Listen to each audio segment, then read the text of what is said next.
Dragon Quest Smash Grow is Square Enix's 2026 mobile roguelite RPG, which launched globally around April 20th to 21st, 2026, that throws classic Dragon Quest themes into a fast, one-handed, Vampire Survivors inspired action loop, although lacking some of the charm of the original console exclusives.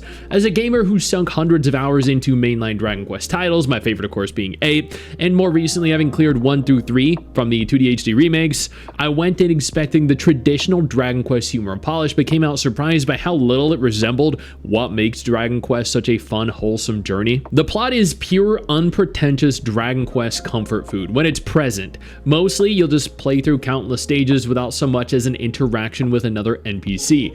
You play as a plucky local guard hero in the world of Valdicia. Monsters are pouring out of dimensional rifts, and a deity basically just says, go fix it. You team up with Zephyr, who's admittedly so much hotter than we are, and your mysterious ancient robot buddy, Roly. You also recruit a few characters along the way, so you're not forced into playing alone. The story is deliberately simple, nowhere near the epic scope of a mainline Dragon Quest game, or even the monster recruiting depth of Dragon Quest monsters. The voice acting is Japanese only, even for the global release, but the localization keeps that charming, slightly silly tone intact. Sadly, if you're here for a grand narrative, you'll be pretty disappointed. If you just want to feel like a Dragon Quest hero smashing slimes while the game makes dad jokes, well, admittedly, it definitely delivers. The gameplay, however, is the star of the show and what makes the game unique. It's a real-time, corridor-style roguelite. You control one of 3 total heroes at any given time, with the option of swapping between the 3. With a virtual stick, super mobile-friendly, it works very, very well with one hand. Enemies swarm you in linear but semi-randomized stages. You have an auto attack ring around your character. You move your character to manually dodge projectiles and reposition yourself out of attacks or to prevent terrain damage. Killing monsters fills a gauge that lets you unleash your weapon Smash, which is basically a flashy ultimate ability. At Angel Slime checkpoints, you pick one of 3 random blessings, perks that can turn you into a walking bullet hell machine with things like extra projectiles, chain lightning, sky swords in every swing, stats, steroids, etc. Blessings stack wildly across a run. Each run lasts approximately 5 to 15 minutes, ends in a boss, and feeds permanent progression via gear upgrades or training levels and a forge system.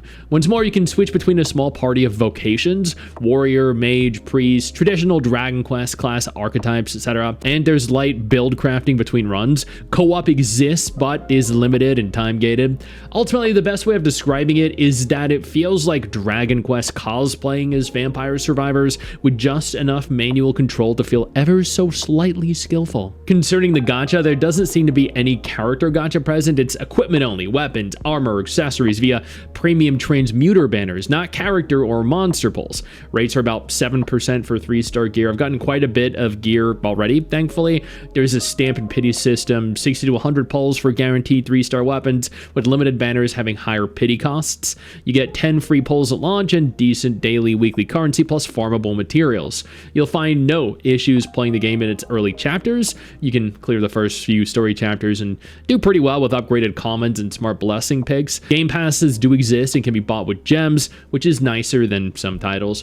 However, late game progression slows dramatically without lucky pulls or spending. It's not predatory like the worst offenders, but it's also not generous either. If you hate gear gacha or you hate meta chasing, you'll definitely feel the squeeze. Dragon Quest fans have been starving for a mobile entry that isn't just an idle clicker or a reskin tactics game. Smash Grow finally delivers the series' heart, cute monsters, class depth, and variety, memorable music. Oh god, like, I got hit right in the nostalgia during the opening when going through the loading screens, when obtaining a 3-star piece of gear.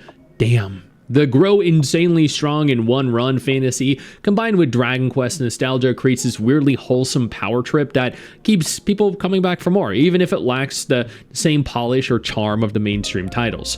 There's enough here to enjoy, including the art, the sound design, the humor, all of which are top tier. It is the mobile Dragon Quest that a lot of us secretly wanted. It's chaotic, it's charming, and it's, for lack of a better term, snackable. Now let's go ahead here and break down my rating. It has an insanely addictive power fantasy via blessings and run synergies. Every run starts you weak, but random blessings, such as again, extra projectiles, chain lightning, sky sword, stat steroids, etc., all stack into this absurd bullet hell build that you ultimately utilize by the end. It has the perfect mobile first design with a lot of skill expression.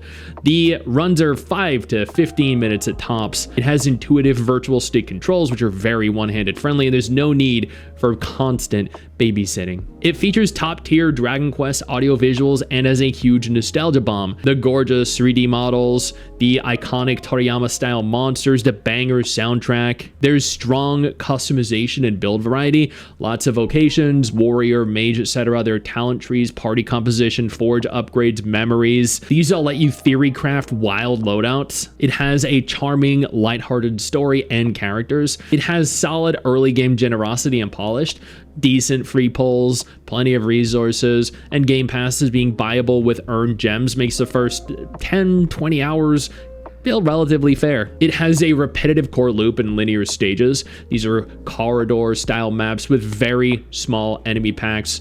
They all also kind of feel very samey. Once you've played the first level, you've pretty much played the entire game. There is harsh progression walls and a heavy grind. The early game is breezy, then to stamina, the energy gates, the time gated materials, and massive resource sinks just hit like a truck. It does have a somewhat clunky UI, menus, and a lot of quality of life issues.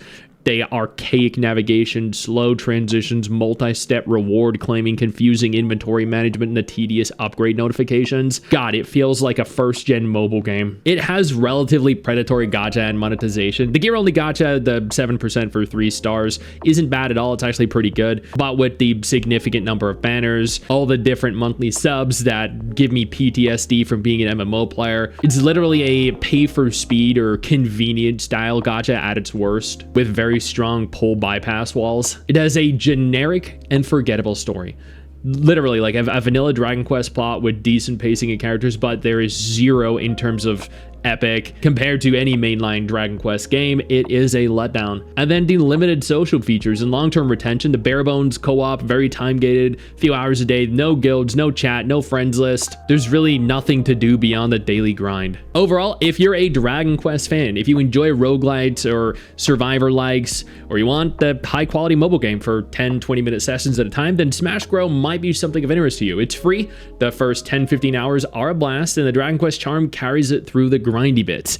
However, if you want deep story, complex party building, or hate any form of gacha walls, there are better pure roguelites on PC or console and better free-to-play gachas if you're purely meta-driven. It's definitely worth trying, but temper your expectations for the long haul. The Dragon Quest soul is there. It just needed a bit more mechanical depth to match its nostalgia. Dragon Quest Smash Grow isn't a masterpiece by any stretch of the imagination, but it definitely scratches a very specific itch. I know you think that you just hit the end of the video, and technically, yeah, you have. And I know your first reaction is to close out of it at this juncture, but don't. No, instead, I urge you to take a moment here and click one of the videos on screen that are coming up in just a moment, so you remain up to date with everything going on in the gacha genre. Trust me, you're not going to regret doing so. Stay flaccid.